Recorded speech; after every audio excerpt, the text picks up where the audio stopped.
This program is rated SPG. It contains scenes with themes, language, violence, sex, horror, or drugs, which may not be suitable for children. Strong parental guidance is advised.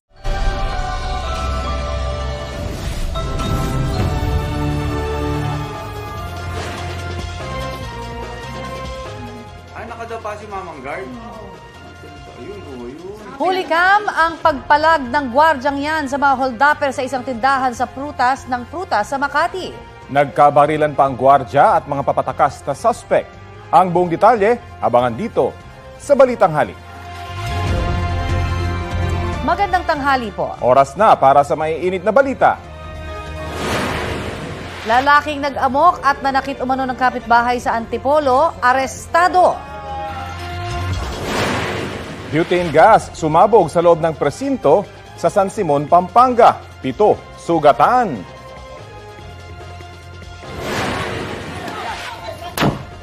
Pinuto ka na. Drug buy bust operation sa Daet Camarines Norte naging tensyonado matapos may mang-agaw ng baril na mga pulis. Sitwasyon ng traffic ngayong bukas na ang EDSA Kamuning Flyover sa Quezon City. Tutukan. Ang mensahe ni double Olympic gold medalist Carlos Yulo sa kanyang ama na isa sa mga nag-abang sa kanya sa Heroes Parade. At trending, aso bakit nanlaki ang mata sa ibinulong ng kanyang amo?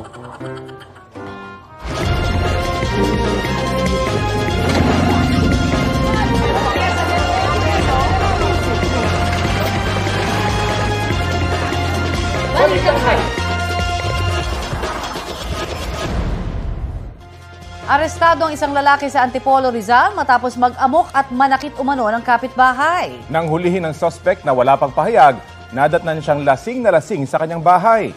Balita hatid ni EJ Gomez. Masakit to ah. Sabi siya matulis pag ano ko, inaabot ako yun. Uy. Sakay ka na. Sakay ka doon sa taas. Sakay ka na. Sumisigaw habang nagmamakaawa ang 55 anyos na lalaking ito na dinakip ng mga tanod ng Barangay Santa Cruz, Antipolo City pasado alas 8 ng gabi nitong Lunes. Ang lalaki na nakit umano ng kanyang kapitbahay at nagwala, bitbit ang ilang patalim.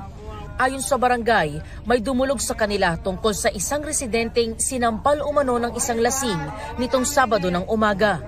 Agad namin pinuntahan at hinuli namin yung suspect para dalhin sa barangay.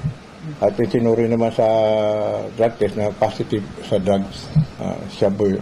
Hindi raw itunuloy ang reklamo sa lalaki, pero kinagabihan, Nangyari uli, tumawag uli si chairman at nagwawala naman doon po sa bahay nila. Sinisigawan siya, lumabas ka rito at mag-usap tayo. Yung suspect na iniisip niya parang pinag-iinitan siya, ganun. hindi na raw inabutan ng mga rumisponding tanod ang lalaki. Sa kanyang bahay na natagpuan ang lalaki na lasing na lasing. Isasakay po namin siya sa mobile, ayaw niya po pumiglas siya. Tapos napansin namin yung sling bag niya, sabi niya may tatapon lang daw siya. Pagkapa ako na ganun, naramdaman ko may matulis. Ito, na-discover namin itong 3 bala ng pana at saka itong kutsilyo. Agad ko po siyang pinusasan. Sobrang lasing na lasing po talaga siya, at saka amoy alak po talaga. Hindi siya talaga, hindi siya makausap na maayos. Nakuha sa kanya ang improvised na pana at 4 mga pako. Walang pahayag ang suspect. EJ Gomez, nagbabalita para sa GMA Integrated News. Naglatag ang Department of Agriculture ng inspection sites sa ilang lugar sa Metro Manila at Caratic Probinsya para mapigilan ang pagkalat ng African swine fever.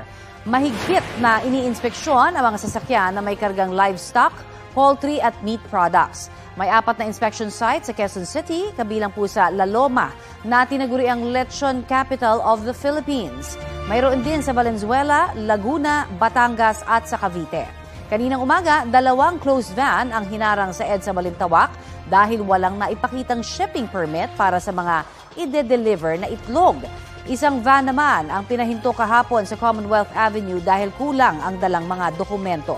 Sa Laguna, kinumpirma ng Provincial Veterinary Office ang ASF sa 5 barangay. Tig 2 barangay sa Calamba at Nagcarlan, habang isa naman sa San Pablo. Namamahagi na po ng disinfectant ang Laguna LGU sa mga apektadong lugar.